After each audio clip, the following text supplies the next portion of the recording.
आघात, तनाव, भावनात्मक भोजन। यह है मारिया की कहानी। ताजा मरीज, सिस्टेमिक ल्यूपस, बटरफ्लाई रैश, जोड़ों के दर्द और थकान को हल किया। सिर्फ 6 हफ्तों में मेरे क्लिनिक में शामिल होने और माइंड गट इम्यूनिटी मेथड अपनाने के बाद उन्होंने यह सब प्राकृतिक तरीके से किया। यहाँ बहुत सारे महत्वपूर्ण सबक हैं, आप इसे मिस नहीं करना चाहेंगे।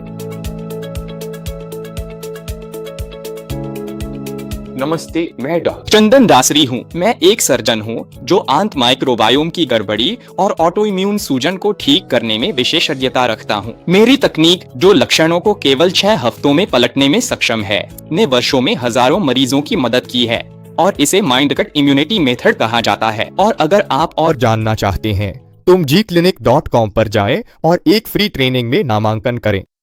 अब इस आने वाले वीडियो में आप मारिया से मिलेंगे। वो कभी एक आर्किटेक्चर फर्म में तनावपूर्ण करियर में थीं और बहुत असंतुलित जीवन शैली जीती थीं। खराब डाइट, भावनात्मक भोजन और आघात ने auto immune anti nuclear antibodies बना दी थीं। उन्हें ऐसे परेशान करने वाले लक्षण थे कि उन्हें इमरजेंसी रूम में जाना पड़ा। मेरी क्लिनिक में नामांकन से पहले उन्होंने कई विशेषज्ञों की तलाश की, अस्पतालों और आउटपेशेंट क्लिनिकों में जांच करवाई।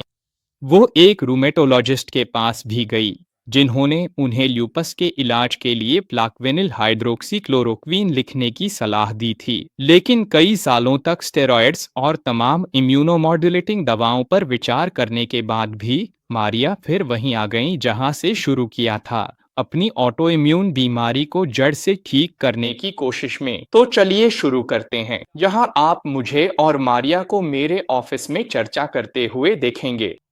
1 साल बाद, जब उन्होंने अपनी ऑटो इम्यून बीमारी को हराया और ल्यूपस के लक्षणों से हमेशा के लिए छुटकारा पा लिया। इस समय वह पूरी तरह से लक्षण मुक्त हैं और सभी दवाओं से बाहर हैं। और ये नतीजे माइंड गट इम्यूनिटी मेथड का इस्तेमाल करके हासिल किए गए, जो एक ऐसा तरीका है जिसमें आहार, पाचन, नींद, तनाव और व्यायाम को बेहतर बनाकर स्वस्थ गट माइक्रोबायोम प्राप्त किया जाता है और सूजन के एपिजेनेटिक ट्रिगर्स को पलटा जाता है। उन्होंने न सिर्फ अपनी एन पॉजिटिव ल्यूपस को ठीक किया, बल्कि यह भी समझा कि ट्रॉमा और तनाव उनकी बीमारी में कितना अहम रोल निभाते हैं।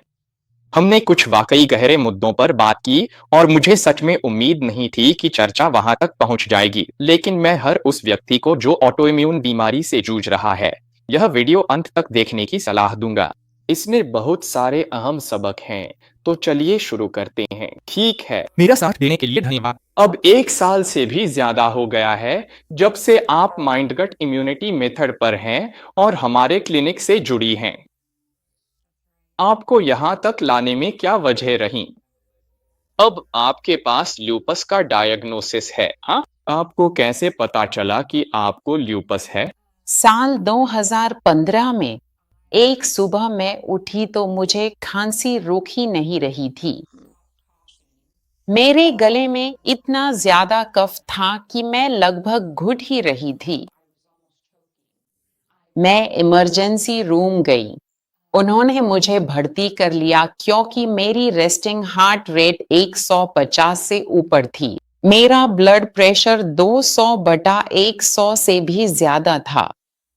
अस्पताल में जब मैं पहुंची तो उन्हें एक पल के लिए लगा कि मुझे टीबी है और उन्होंने मुझे आइसोलेशन में रख दिया। टीबी की रिपोर्ट नेगेटिव आई। फिर उन्होंने मुझे अस्पताल में भर्ती कर लिया और मैं वहां 6 दिन रही। मेरी हार्ट रेट, ऐसे कुछ एपिसोड्स मुझे हुए थे। ये सब महामारी से पहले की बात है, सही? हाँ, ये सब महामारी से पहले था। ये 2015 की बात है। हाँ, और मैं वहां लगभग 1 हफ्ते तक रही। उनका ब्लड प्रेशर कंट्रोल में नहीं आ रहा था। वे इन हार्ट एपिसोड्स को भी कंट्रोल नहीं कर पा रहे थे। जहां मेरी हार्ट रेट, आप जानते हैं, फिर से स्ट्रोक लेवल पर थी, लगभग स्ट्रोक लेवल पर। डॉक्टरों ने जितने भी टेस्ट किए, सबकी रिपोर्ट नेगेटिव आई। हर हार्ट टेस्ट जो उन्होंने किया, और वे समझ नहीं पा रहे थे कि वजह क्या है। तो उन्होंने मुझे एंजाइना के लिए बीटा ब्लॉकर दवा दी। हाँ, असल में उन्होंने उन्होंने बस तुम्हें घर भेज दिया। मुझे घर भेज दिया। वाह, असल में उन्होंने मुझे डिस्चार्ज कर दिया जबकि मेरा ब्लड प्रेशर अभी कंट्रोल में नहीं था। मेरा ब्लड प्रेशर 180/110 था। मैं यह कभी नहीं भूलूंगा। और उन्होंने मुझे इमरजेंसी से अस्पताल से डिस्चार्ज कर दिया। यह तो काफी खतरनाक है। हाँ, 6 दिन और फिर भी कुछ नहीं किया। नहीं। उन्होंने मुझे न्यूरोलॉजिस्ट के पास रेफर कर दिया। उन्हें लगा शायद मुझे न्यूरोपैथी की समस्या है। मुझे चलने में दिक्कत हो रही थी। मुझे सच में व्हीलचेयर का इस्तेमाल करना पड़ा। मैं बहुत कमजोर हो गया था। और कौन कौन से लक्षण थे तुम्हारे? मेरे चेहरे पर बटरफ्लाई रैश था। यह 2006 में शुरू हुआ था। तो तुम्हें यह लगभग 9 साल पहले से था। हाँ, 2006 में मेरे लक्षण शुरू हुए थे। अजीब अजीब लक्षण आने लगे थे। मुझे बहुत ज्यादा फोटो सेंसिटिविटी हो गई थी। मैं रोशनी के प्रति बहुत संवेदनशील हो गया था। मुझे हर समय चश्मा पहनना पड़ता था। मेरी आंखों में जलन और पानी आता था। सिर्फ थोड़ी देर धूप में रहने से मेरी त्वचा पर दाग धब्बे पड़ जाते थे। इतना समय क्यों लगा? और आखिरकार आपको ल्यूपस का डायग्नोसिस कैसे मिला? जब आखिरकार मेरे पास 2006 से 2015 तक कुछ हल्के अजीब लक्षण थे और फिर जब मुझे वह अटैक हुआ या जैसा मुझे लगा कि अटैक हुआ जिसकी वजह से मैं अस्पताल पहुंच गई और फिर उसके बाद उन्होंने मुझे न्यूरोलॉजिस्ट के पास रेफर कर दिया। मैं यहाँ शहर में एक न्यूरोलॉजिस्ट के पास गई और उन्होंने मुझे 1 महीने के लिए काम बंद करने को कहा। उन्होंने कहा कि मेरे साथ कुछ गंभीर गड़बड़ है और वह इसका पता लगा कर रहेंगे। उन्होंने, मैं आपको बता भी नहीं सकती कितने टेस्ट करवाए। वह हर टेस्ट करवाने के लिए दृढ़ थे। कंवल्शन नहीं, दौरे जैसे एपिसोड होते थे। गहरी कमजोरी, आपने कहा न्यूरोपैथी। हाँ, मुझे अपने पैरों में कोई एहसास नहीं था। मेरे पैरों में कोई रिफ्लेक्स नहीं था। जब उन्होंने इलेक्ट्रोशॉक किया तो मेरा बायां हाथ हफ्तों तक पूरी तरह सुन्न हो गया। मुझे अपने हाथ में कोई एहसास नहीं था। जब उन्होंने इलेक्ट्रोशॉक किया तो वहां इलेक्ट्रोड्स लगाए थे। मैं अधिकतम चार्ज भी ले सकती थी और कुछ भी महसूस नहीं होता था। मुझे कुछ भी महसूस नहीं हुआ और आखिरकार उन्होंने एक ANA यानी एंटी न्यूक्लियर एंटीबॉडी टेस्ट किया और उनमें से एक एंटीबॉडी मार्कर पॉजिटिव आया। ल्यूपस है, थोड़ा सा ल्यूपस। न्यूरोलॉजिस्ट। हाँ, उन्होंने यही कहा था। मुझे थोड़ा सा था क्योंकि एंटीबॉडी का स्तर कम था और फिर उन्होंने कहा तुम्हें एक रूमेटोलॉजिस्ट को दिखाना चाहिए। मैं रूमेटोलॉजिस्ट के पास गई। यह सब 9 महीने की अवधि में हुआ था। और यह सब हमारे मिलने से पहले हुआ था, है ना? यह तो हमारे मिलने से कई साल पहले की बात है। प्रक्रिया बताओ। रूमेटोलॉजिस्ट ढूंढना कैसा अनुभव था? रूमेटोलॉजिस्ट ने क्या किया? यह बहुत तनावपूर्ण था। अस्पताल में भर्ती होने के बाद यानी 2015 में अगले 9 महीने यही चले। यह सब हुआ तो मैं अस्पताल से छुट्टी मिलने के बाद न्यूरोलॉजिस्ट के पास गई। उन्हें सारे टेस्ट करने में 1-2 महीने लगे। पॉजिटिव आना मिला और उन्होंने कहा तुम्हें एक रूमेटोलॉजिस्ट के पास जाना चाहिए। रूमेटोलॉजिस्ट के पास अपॉइंटमेंट लेने में कुछ महीने लग गए और जब मैं रूमेटोलॉजिस्ट के पास पहुंची तो मैं या तो बहुत राहत महसूस कर रही थी या बहुत उत्साहित थी। तुम कुछ हिस्से देखोगे। मुझे लगा जैसे जब मैंने कुछ लक्षण देखे तो सारे टुकड़े और पहेली एक साथ जुड़ गई। सब कुछ समझ में आ गया। और जब मैं वहां पहुंची तो मुझे लगता है कि डॉक्टर को भी यही लग रहा था। और जब मैंने उन्हें लूपस के बारे में बताया तो उन्होंने सीधा कहा तुम्हें लूपस नहीं है, या तो तुम्हें लूपस है या नहीं है। सही कहा। मैंने कहा वो ठीक है। और तुम्हारे लक्षण बहुत गंभीर हैं। बहुत गंभीर। मैं मजाक में कहती हूँ, थोड़ा सा लूपस। सही कहा। वो थे, मेरा मतलब है, सही कहा। हाँ, मुझे काम से छुट्टी लेनी पड़ी थी। मैं काम पर ज्यादा काम करने लायक नहीं थी और उन्होंने कहा चलो मैं पूरी रूमेटोलॉजिकल रूमेटोलॉजी। ओह भगवान, रूमेटोलॉजी। मैं ये ठीक से नहीं बोल पा रही। सही कहा, एक रूम पैनल, एक रूम पैनल। धन्यवाद। और एक बॉडी पैनल। उन्होंने कहा, पता है क्या, अगर तुम्हें ल्यूपस है, अगर टेस्ट पॉजिटिव आता है, तो मैं तुम्हारा इलाज फोन पर ही कर दूंगा। और उन्होंने मुझे पूरा रूम पैनल दिया और टेस्ट पॉजिटिव आया। मेरा एएनए वापस आया, वो भी पॉजिटिव आया। फिर से पॉजिटिव आया। हाँ, फिर से दूसरी बार, जो कि असामान्य है। मेरे दोस्त भी हैं, मेरे पास भी दोस्त हैं जिन्हें ल्यूपस है, और उनके साथ ऐसा हुआ है कि कई सालों तक उनके टेस्ट में एएनए नेगेटिव आया, जबकि उनके पास इसके सारे मार्कर थे। तो एएनए पॉजिटिव आया और उनकी नर्स या असिस्टेंट ने मुझे कॉल किया। उसने कहा, देखिए, ये एक lower mid level antibody level है, ये ज्यादा नहीं है, ये कम है। तो तुम्हें मीडियम ल्यूपस है। मीडियम? मुझे ज्यादा ल्यूपस था। अब मैं सोचने लगी, मुझे और ल्यूपस है। उसने कहा, हाइड्रोक्सीक्लोरोक्वीन प्रिस्क्राइब कर देंगे। हाँ, तो मैंने हाइड्रोक्सीक्लोरोक्वीन लेना शुरू कर दिया। हाँ, जिसके लिए वे आम तौर पर देते हैं। खैर, जब आप इसके साइड इफेक्ट्स पढ़ते हैं तो डरावना लगता है। हाँ, लेकिन मैंने इसे लेना शुरू कर दिया। और क्या आप इसे हर दिन लेती थी? हर दिन। और मुझे 3 महीने की हर दिन की दवा दी गई थी। और उन 3 महीनों में जब मैंने इसे लिया तो मैं अस्पताल पहुंच गई और मुझे हाइएटल हर्निया हो गया। मुझे नहीं पता कि ये हाइड्रोक्सीक्लोरोक्वीन से हुआ या नहीं, लेकिन मैंने नहीं किया। यह महज एक संयोग भी हो सकता है, मुझे नहीं पता। लेकिन दौरान मैं उल्टी करने लगी भी की। तो आप दवा सही से सहन नहीं कर पा रही थीं। आपको बहुत ज्यादा मतली और उल्टी हो रही थी, जिससे आपकी हाइल्यूरोनिक स्थिति और बिगड़ गई। ठीक है। बहुत ज्यादा उल्टी हो रही है। अब यह बात बिल्कुल सही कही है, इसमें कोई संदेह नहीं।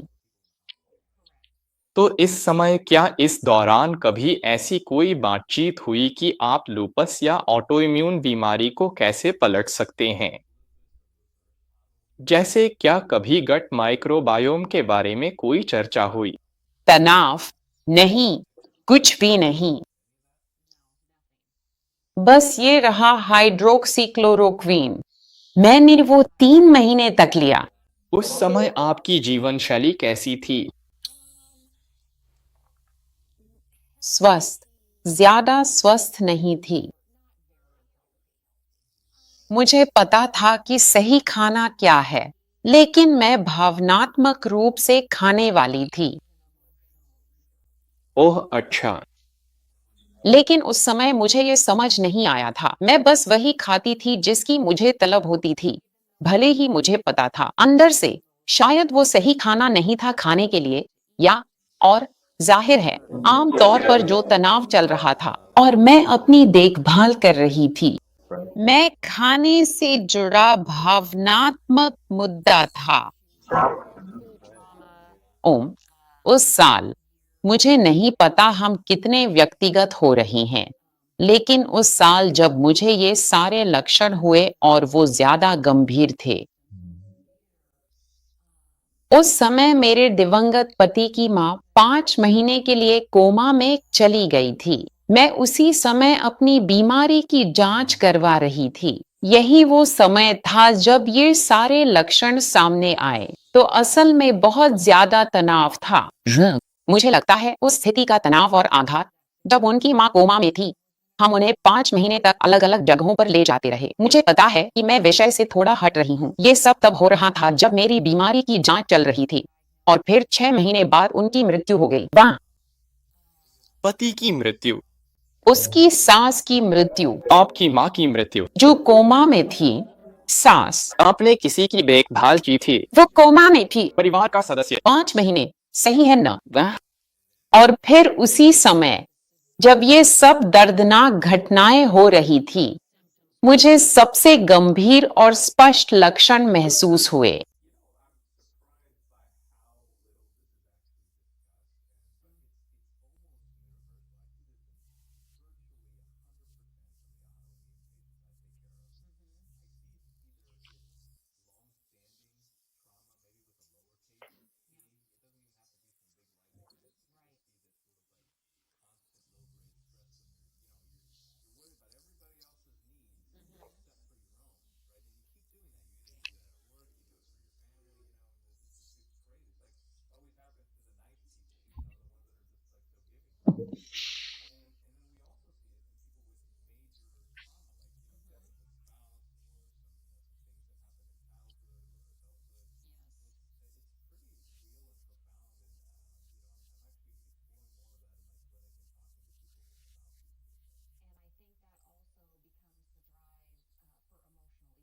बिल्कुल।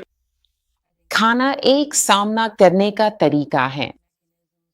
हमारे पास स्वस्थ और अस्वस्थ तरीके होते हैं और मेरा तरीका खाना था। और ये असर भी डालता है ना? अगर सिर्फ तनाव हो तो वो एक बात है, लेकिन जैसा आपने कहा, ये आपके खाने, नींद और एक्सरसाइज पर भी असर डालता है, सब कुछ है ना? पहले मैं स्मोकर भी था। मैं स्मोकिंग भी करता था, ज्यादा नहीं, लेकिन तनाव में स्मोक करता था। अगर कोई तनावपूर्ण स्थिति होती, तो मैं सिगरेट पीता। मैं कुछ सालों के लिए छोड़ सकता था। अगर फिर से तनाव आता, वही सामना करने का तरीका। मेरा खानपान स्वस्थ नहीं था। जब मैंने हाइड्रोक्सीक्लोरोक्वीन ली, मैंने रिसर्च करने का फैसला किया। ऑनलाइन एंटी इंफ्लेमेटरी डाइट देखी। उनके संदेश और गाइडलाइंस इतने हर जगह बिखरे हुए थे। बहुत विविध थे। सही है, ऐसा लगता है मैंने ये डाइट्स देखी हैं। कुछ भी एक जैसा नहीं है। एक चीज दूसरी से मेल नहीं खाती और एक विशेषज्ञ कुछ कहता है, दूसरा कुछ और फिर आपको समझ ही नहीं आता कि दोनों के बीच कैसे फैसला करें। ये सब बहुत ही उलझन भरा है ना? जब आप खुद ऑनलाइन रिसर्च करते हैं, सब समझने की कोशिश करते हैं, तो ये सचमुच नामुमकिन सा लगता है। ये सब कुछ बहुत ही ज्यादा था और उस समय ऐसा महसूस हुआ कि अगर आप अपनी डाइट, अपनी एक्सरसाइज और अपने तनाव को सही तरीके से संभालें और नियंत्रित करें, तो इसे पूरी तरह से काबू में या बहुत अच्छे से मैनेज किया जा सकता है। तो इसी के साथ, है ना, वो एक पूरा साल था जिसमें बहुत कुछ सीखा और समझा गया और जिसने मुझे बहुत कुछ सिखाया। आपने जब शुरू किया, तो कितनी जल्दी आपको अपने लक्षणों में सुधार दिखना शुरू हुआ? मुझे लगता है 4 से 6 हफ्ते में। और तब तक आपको लगभग 80% या 90% तक सुधार मिल गया था, है ना? अब भी थोड़ी बहुत जोरों में दर्द रहता है, हाथों में गठिया की समस्या। लेकिन थकान और बढ़ गई थी। मुझे पाचन संबंधी समस्याएं थी। मुझे गंभीर पाचन संबंधी समस्याएं थी। मुझे पेट में दर्द और मरोड़ होते थे। मैं समझ सकता था कि जो खाना मैं खा रहा हूं, वो ठीक से पच नहीं रहा है। मानसिक पक्ष, मानसिक स्पष्टता।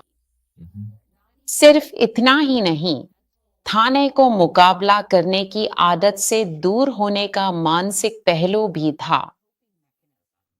वो लत, वो एहसास कि मुझे लगातार ये बहुत स्वादिष्ट प्रोसेस्ड फूड्स, कार्ब्स और शुगर खाते रहना है।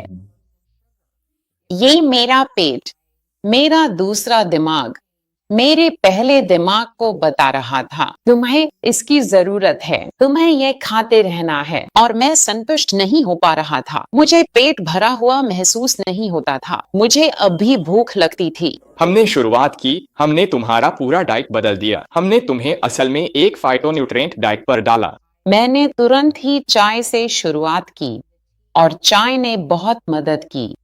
चाय ने लगभग तुरंत ही मेरे पेट में कम से कम तृप्ति का एहसास दिलाने में मदद की और नहीं इतनी ज्यादा भूख महसूस होना। और हम प्राकृतिक हर्बल बात कर रहे हैं जो आप ले सकते हैं, लेकिन मुझे लगता है कि चाय का वो कॉम्बिनेशन मेरे लिए वाकई मददगार रहा। शुरुआत के तौर पर उसी समय के आसपास हमने तुम्हारा पूरा गट माइक्रोबायोम भी रीसेट किया था। हाँ, आप जानते हैं, हमने ये पेटेंटेड प्रोबायोटिक्स इस्तेमाल किए थे जब मेरा वजन 200 पाउंड से ज्यादा था। जब मैं आपसे मिला था, तब मेरा वजन लगभग 200 पाउंड था। मैं 70 पाउंड से ज्यादा वजन कम कर चुका हूँ। और आप महसूस करते हैं 80। आप बहुत अच्छा महसूस करते हैं। आप बहुत अच्छे दिखते हैं। मैं आपको बार बार कहता हूँ, जब भी आप मेरी क्लिनिक में आते हैं, मैं कहता हूँ, यार आप बहुत अच्छे दिखते हैं। समझ रही हैं? मेरी त्वचा रैश चला गया है, सब कुछ लैश चला गया है। मेरी त्वचा अब बेहतर दिखती है। मेरे चेहरे पर फिर से रंग आ गया है। लोग नोटिस कर रही हैं, जानते हैं कि मेरी त्वचा में फिर से रंग आ गया है। मैं बहुत पीला दिख रहा था। जो मैं खा रहा था, मेरे शरीर, त्वचा, दिमाग, सेहत के लिए कुछ भी नहीं कर रही थी। कोई फायदा नहीं था। जैसे ही आपने बदलाव किया, सही है, तभी आपको मिला। हाँ, ये काफी जल्दी हुआ, नहीं हुआ। ये कोई ऐसी चीज नहीं थी जिसमें सालों साल लग गए हों। मतलब हम हफ्तों की बात कर रहे हैं, है ना? देखो, मैंने तुम्हें बताया था। मैं तुम्हारे ऑफिस से निकला और डाइट लेकर गया और पिज्जा ले लिया। तो मैंने पिज्जा लिया। आखिरी पिज्जा जो मैं खाने वाला था, वही था। तो उस दिन जब तुम मेरे ऑफिस से निकले, वो आखिरी स्लाइस पिज्जा था। वो आखिरी पिज्जा था। मैं मजाक कर रहा हूँ। हाँ हाँ, वो आखिरी बार था जब मैंने पिज्जा खाया। और देखो, मैं थोड़ा सा ट्रैक से उतर भी गया था। कुछ दिन ऐसे भी थे। लेकिन फिर भी तुम कर सकते हो। लेकिन ये आसान था और ये वापस नहीं आता, है ना? कुछ दिन ऐसे थे जब तुम पूरी तरह परफेक्ट नहीं थे और इससे फर्क नहीं पड़ा, है ना? क्योंकि एक बार जब सूजन कम हो जाती है, हाँ, तब तुम वो चीजें भी एंजॉय कर सकते हो जो तुम तब करते थे जब तुम स्वस्थ थे, है ना? बिल्कुल सही। बहुत सारे डॉक्टरों से मैं ये सुनता हूँ कि वो कहते हैं, अरे ये चीज तो जेनेटिक है ना? और ऐसा है कि जब तुम बिना कुछ खोए जो मन चाहे वो खाकर भी स्वस्थ थे। बिल्कुल वही। और ऐसा भी नहीं कि वो बहुत समय पहले की बात है, वो शायद कोई 10 साल पहले की ही बात है ना? तो जब इन सब बातों के बारे में सोचते हैं तो लगता है कि शायद हम फिर से उस जगह पर लौट सकते हैं जहां हमारा शरीर इतना सूजनग्रस्त न हो और शायद हम उन चीजों का आनंद भी ले सकें। और मेरे लिए, मतलब मेरी कहानी का एक और पहलू ये है कि मैं हमेशा से स्वस्थ वजन में रहा हूँ। लेकिन अंदरूनी तौर पर मेरा शरीर मुझे बता रहा था कि कुछ गड़बड़ है, क्योंकि मैं पूरी तरह से स्वस्थ वजन में था। सामान्य वजन, जो मन चाहे वो खा रहा था, जैसा कि आपने कहा। और आनुवांशिक रूप से मेरा वजन नहीं बढ़ रहा था, कुछ भी नहीं हो रहा था। लेकिन मेरी पित्ताशय की थैली लगभग फट ही गई थी। तो किसी न किसी मोड़ पर चीजें बिगड़ ही जाती हैं। बिल्कुल, लेकिन क्योंकि मेरा वजन सामान्य और स्वस्थ था, ज्यादातर डॉक्टरों ने मुझे देखकर कहा, तुम ठीक हो। गलत क्या? सही कहा। और उस समय जो हो रहा था वो ये कि मेरी पित्ताशय की थैली लगभग फुटबॉल के आकार की हो गई थी। इससे पहले कि मैं इमरजेंसी रूम पहुंची और फिर उन्होंने मेरी पित्ताशय की थैली निकाल दी। ये तो कई साल पहले की बात है जब हमने बहुत पहले की बात है। नहीं, ये 2005 की बात है। हाँ, तो लगता है कि उस समय भी डाइट काफी खराब थी, बस आपको पता नहीं था। बिल्कुल सही, आपको बस सही जानकारी नहीं थी। बिल्कुल। आपके माता पिता तो हेल्थ के दीवाने हैं, है ना? हाँ, ऐसा नहीं है कि आप ऐसे घर में पले बढ़े जहां लोग कुछ भी खाते थे। वाह, मेरे माता पिता बहुत स्वस्थ थे। वेट लिफ्टिंग करते थे। मेरी माँ हमारी प्रतियोगिताओं के लिए एक्सरसाइज करती थी। मैं एक बहुत ही स्वस्थ परिवार में पला बढ़ा हूँ। मैं जो चाहूं वो खा सकता था, लेकिन मेरा वजन सामान्य ही रहा। तो मैंने ये अनुभव किया है कि आप सामान्य वजन के होते हुए भी अस्वस्थ हो सकते हैं और अधिक वजन के होते हुए भी अस्वस्थ हो सकते हैं। हाँ, और अब आप सामान्य और स्वस्थ हैं। तो मैंने उस सब के हर पहलू को अनुभव किया है। तो मैं समझता हूँ, आप जानते हैं, मैं उस सब के हर पहलू को समझता हूँ और इसलिए मुझे लगता है कि मैं अपने अनुभव के आधार पर बहुत से लोगों से जुड़ सकता हूँ। भावनात्मक भोजन, ट्रॉमा, स्वस्थ वजन और अस्वस्थ होना, फिर 100 पाउंड वजन बढ़ाना, इन सब का अनुभव किया है। मुझे लगता है कि आप बहुत से लोगों की मदद कर सकते हैं। मुकाबला करने के तरीके ढूंढना। पिछले साल में मुझे पता है कि आपने अपना पिछला करियर छोड़ दिया है। सही है, क्योंकि आपको लोगों की स्वास्थ्य यात्रा में मदद करने की प्रेरणा मिली है। इसके बारे में मुझे थोड़ा बताइए। मैंने 16 साल तक आर्किटेक्चर और कंस्ट्रक्शन में काम किया, कमर्शियल बिल्डिंग्स बनाई। ऑफिस का माहौल भी अस्वस्थ था। स्नैक्स, ट्रीट्स, स्वादिष्ट चीजें जो ऑफिस में आती हैं, जिनका मैं हमेशा हिस्सा बनता था, और मैंने तय किया कि मुझे सच में स्वस्थ होना है। लेकिन उस समय तक मैंने पहले ही स्टैंडर्ड अमेरिकन डाइट खाकर 100 पाउंड वजन बढ़ा लिया था, और इसमें ज्यादा समय नहीं लगा। इस तरह खाते हुए मुझे शायद 1 साल से थोड़ा ज्यादा समय लगा 100 पाउंड वजन बढ़ाने में। दिन में 3 बार, हर समय drive through, fast food, soda, सब कुछ। और मैं मेडिकल फील्ड में आकर लोगों की मदद करना चाहता था, चाहे वो नर्सिंग हो या हेल्थ, लेकिन मैं खुद अस्वस्थ था। आपके इलाज ने आपको दूसरों की मदद करने लायक बनाया। मुझे लगता है यह काफी प्रभावशाली है। आप जानते हैं, जो नजरिया आप लाते हैं वह बहुत अनोखा है ना? आप इस सफर के दोनों पहलुओं पर रह चुके हैं। अब आपके पास स्वास्थ्य शिक्षा का भी अनुभव है, जो आपको इस तरह का काम करने में मदद कर रहा है। और अब आप स्वस्थ भी हैं। और पिछले 1 साल में आपने अपने पाक कला के शौक से फिर से प्यार करना शुरू कर दिया है। और यह सिर्फ खाने की बात नहीं है। मुझे पता है हम यहाँ खाने की बहुत बात कर रहे हैं, लेकिन यह तनाव और आघात को कम करने के बारे में भी है। नींद लेना। नींद बहुत बड़ी बात थी। हमने साथ में नींद का मूल्यांकन किया था। हम व्यायाम की भी बात कर रहे हैं। हमारे पास आहार और पाचन भी है। अब ये सारी चीजें ठीक हो गई हैं। आपकी समस्याएं खत्म हो गई हैं। सब कुछ ठीक है और आप बहुत अच्छा महसूस कर रही हैं। और यह उतना ही आसान था जितना कि मन बना लेना, लेकिन असल में इतना आसान नहीं है ना? नहीं, ऐसा नहीं है। ऐसे लोग हैं जिन्होंने मुझे अब सारा वजन कम करते हुए देखा और कहा, अरे तुम्हें तो अब बहुत अच्छा महसूस होता होगा। और मैं कभी कभी उन्हें बताता हूँ, हाँ, शारीरिक रूप से तो बेहतर महसूस करता हूँ, लेकिन मानसिक रूप से यह हमेशा एक चुनौती रहेगी, क्योंकि मैंने खाने का इस्तेमाल सामना करने के लिए किया है। मैं अकेला नहीं हूँ, बहुत लोग हैं। मैं लोगों की मदद कर सकता हूँ ताकि वे समझ सके, क्योंकि यह एक मानसिक चुनौती है कि आप और तरीके खोजें सामना करने के लिए, और यह सुनिश्चित करें कि आप अपनी सेहत को प्राथमिकता दें। एक डॉक्टर ने कहा, आप अपनी सारी दौलत खो सकते हैं, पर आपने कुछ नहीं खोया। सेहत खो दी, सब कुछ खो दिया। वह सही कह रहा है।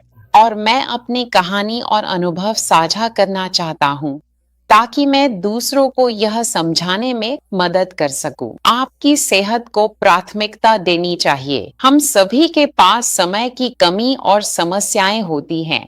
खाना वाकई कैसे इलाज कर सकता है? हर किसी को स्वस्थ रहने का हक है। सही है ना? हर किसी को या तो डॉक्टर या स्वास्थ्य का अधिकार है।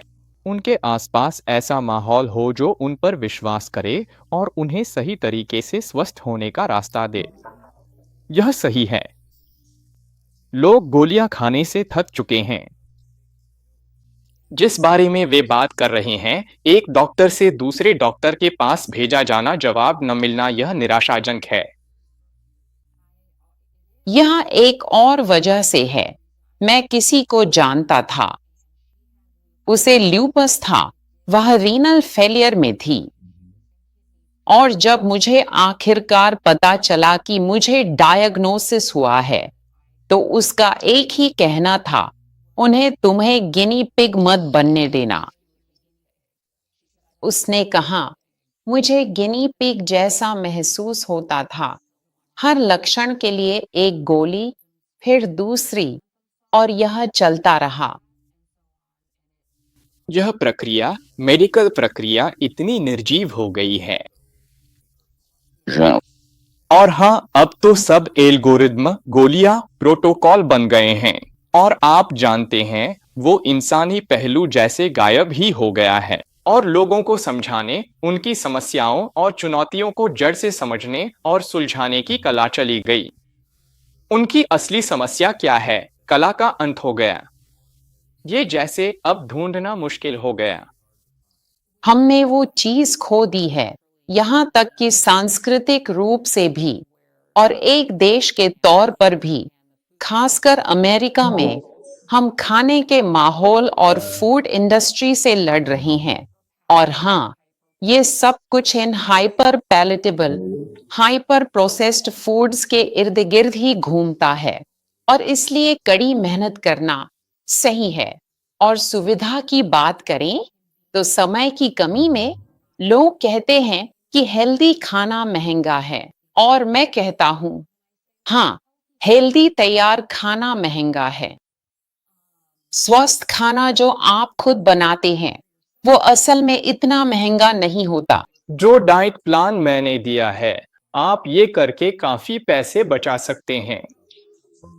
सही है, क्योंकि मैं ज्यादातर सब्जियां ही खा रहा था। बस आप जानते हैं, ये सब्जियां ही थी, घास पर पले हुए गाय का मांस। और मैंने ये डाइट अपने कुछ दोस्तों को भी दी है, क्योंकि जब उन्होंने देखा कि मेरा वजन कम हो गया है तो वे पूछने लगे, तुम क्या कर रहे हो? और मैंने अभी कुछ दिन पहले अपने पड़ोसी को भी डाइट भेजी थी। वो मुझे देख नहीं पाई थी, और मैं कहती हूँ, ये तुम हो, तुम।